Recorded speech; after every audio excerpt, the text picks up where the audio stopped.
ಈ ಫೋರ್ಟ್ನ ಒಂದು ದೊಡ್ಡ ಬಂಡೆ ಕಲ್ಲಿನಿಂದ ಡೆವಲಪ್ ಮಾಡಿರೋದು. ಹಾಗಾಗಿ ಈ ಉಳಿಕೆಯ ಹಾರ್ಡ್ ರಾಕ್ನ ನೋಡ್ಬೋದು. ಅದು ಅಲ್ಲಿಯೇ ಇರೋದರ ಹಿಂದೆ ಏನೋ ಒಂದು ಐಡಿಯಾಲಜಿ ಇತ್ತು. ಈ ಫೋರ್ಟ್ನ ಅಟ್ಯಾಕ್ ಮಾಡಬೇಕು ಅಂತಂದರೆ ದೊಡ್ಡ ದೊಡ್ಡ ಬೋಟ್ನಿಂದ ಎನಿಮಿಗಳು ಬರ್ತಿದ್ರು.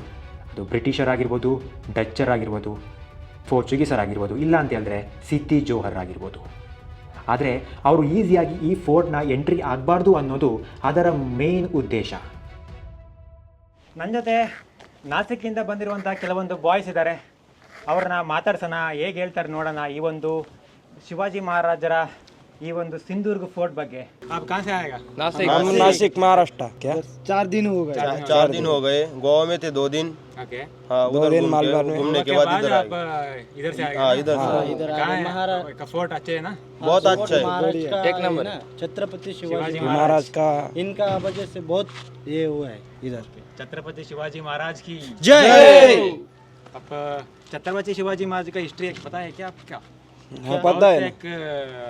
एक बड़ा आदमी है, एक अच्छी तरीका सम्राट है ना आपका पूरा मराठा साम्राज्य का। मराठा साम्राज्य उन्होंने बनाया है। मराठा साम्राज्य उन्होंने बनाया। हो एक हिंदवी स्वराज का हिंदवी स्वराज्य उन्होंने स्थापन किया है। स्थापन किया। परंपरा जो अपना ये वंश वो इधर है अभी तक। हाँ, लोकल में है। हाँ, लोकल में इधर भोसले परिवार, क्या भोसले परिवार उनका ये है इधर अभी महाराष्ट्र का। बहुत बड़ा गर्मी है इधर। गर्मी बहुत है इधर। अभी इधर गोवा अभी वो है ना, इसलिए गर्मी बहुत होता है। मालवन बिलवन है, अभी मालवन के बीच से बहुत गर्मी, धूप ज़्यादा है इधर, उधर धूप नहीं। छत्रपति शिवाजी महाराज की जय। ಕೊನೆಯದಾಗಿ ಶಿವಾಜಿ ಮಹಾರಾಜರು 1680ರಲ್ಲಿ ಎಕ್ಸ್ಪೈರ್ ಆಗ್ತಾರೆ. ಅದಾದಮೇಲೆ ಬ್ರಿಟಿಷರು ಈ ಒಂದು ಫೋರ್ಟ್ನ ಅಟ್ಯಾಕ್ ಮಾಡಿ ಅವರ ಕಂಟ್ರೋಲ್ಗೆ ತಗೊಳ್ತಾರೆ. ಅಲ್ಲಿಂದ ಇಲ್ಲಿದ್ದಂಥ ಪ್ರತಿಯೊಂದು ಬಿಲ್ಡಿಂಗ್ನ ಹೊಡೆದಾಕ್ತಾರೆ. ಅಲ್ಲಿದ್ದಂಥ ಮರದ ಪೀಸ್ಗಳನ್ನ ಹರಾಜಲ್ಲಿ ಸೇಲ್ ಮಾಡ್ತಾರೆ. ಅಲ್ಲಿದ್ದಂಥ ಫಿರಂಗಿಗಳನ್ನ ಅವರ ಏರಿಯಾಕ್ಕೆ ತಗೊಂಡು ಹೋಗ್ತಾರೆ. ಅದರ ಉದ್ದೇಶ ಇಷ್ಟೇ, ಮುಂದೆ ಬರುವಂತಹ ಪೀಳಿಗೆ ಮರಾಠ ಸಾಮ್ರಾಜ್ಯದ ಇತಿಹಾಸನ ತಿಳ್ಕೋಬಾರ್ದು ಅಂತ ಹೇಳೋದು ಅವರ ಒಂದು ದೊಡ್ಡ ದುರುದ್ದೇಶ ಆಗಿತ್ತು. ಇಲ್ಲೇನು ಶಾಪ್ ಇಟ್ಕೊಂಡಿದ್ದಾರೆ ಇವರು, ಕೂಲ್ ಡ್ರಿಂಕ್ಸ್. ಇವ್ರಿಗೆ ಬೇಸಿಗೆಗಾಲದಲ್ಲಿ ಮಾತ್ರ ಜಾಬು.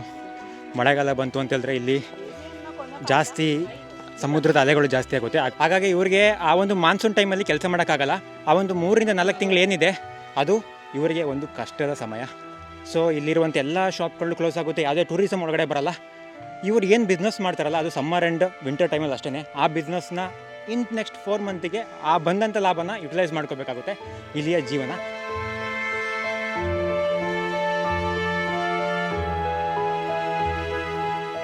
ಛತ್ರಪತಿ ಶಿವಾಜಿ ಮಹಾರಾಜರ ಭೋಸ್ಲೆ ಫ್ಯಾಮಿಲಿ ಏನು ಬರುತ್ತಲ್ಲ ಆ ಒಂದು ಫ್ಯಾಮಿಲಿ ತುಂಬ ಜನ ಇಲ್ಲಿ ಸ್ಟೇ ಮಾಡ್ತಾ ಇದ್ದಾರೆ. ಓಕೆ ಗಾಯ್ಸ್, ಈ ಒಂದು ಸಿಂಧೂರ್ಗ್ ಫೋರ್ಟ್ನ ಎಪಿಸೋಡ್ನ ಇಲ್ಲಿಗೆ ಮುಗಿಸ್ತಾ ಇದ್ದೀನಿ.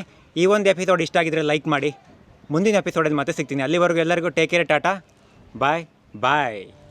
ಹಿಂದೆ ಏನೇ ನಡೆದಿರ್ಬೋದು, ಮುಂದೆ ಏನೇ ಆಗ್ಬೋದು, ಆದರೆ ಆ ಒಂದು ಸಮಯದಲ್ಲಿ ಯಾವುದೇ ರೀತಿಯ ವೆಸ್ಟರ್ನ್ ಟೆಕ್ನಾಲಜಿನ ಯೂಸ್ ಮಾಡದೆ ತನ್ನ ಸ್ವಂತ ಐಡಿಯಾಲಜಿ, ತನ್ನ ಸ್ವಂತ ಜಾಣ್ಮೆಯಿಂದ ಈ ಒಂದು ನೇವಿನ ಕಟ್ತಾರೆ ಶಿವಾಜಿ ಮಹಾರಾಜರು. ಇದು ಎಲ್ಲ ವೆಸ್ಟರ್ನ್ ಇನ್ವೇಡರ್ಗಳಿಗೂ ಕೂಡ ಶಾಕ್ ಆಗಿತ್ತು. ಅಂಥ ಒಬ್ಬ ಪ್ರತಿಭಾನ್ವಿತ ಶೂರ ಶಿವಾಜಿ ಮಹಾರಾಜರು. ಸೊ ಅದಕ್ಕೋಸ್ಕರನೇ ಶಿವಾಜಿ ಮಹಾರಾಜರನ್ನ ಫಾದರ್ ಆಫ್ ಇಂಡಿಯನ್ ನೇವಿ ಅಂತ ಕರೀತಾರೆ.